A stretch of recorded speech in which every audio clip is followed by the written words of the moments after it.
দেখবেন business news presented by Pubali bank PLC.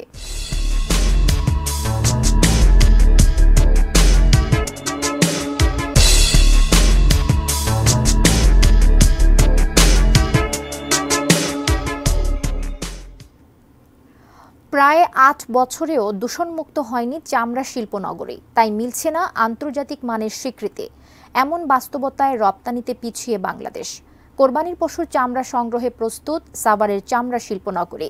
দেশে বছর জুড়ে যে পরিমাণ চামড়া সংগ্রহ হয় তার অর্ধেকের বেশি সংগ্রহ হয় কোরবানির পশু থেকে। তাই শেষ সময়ে কিছুটা ব্যস্ত সময় পার করছেন এখানকার মালিক শ্রমিকরা। ট্যানারি মালিকরা বলছেন, চামড়া শিল্পনগরীর কেন্দ্রীয় বর্জ্য পরিশোধনাগার সিইটিপির সক্ষমতার অভাবে মিলছে না এলডব্লিউজি সনদ।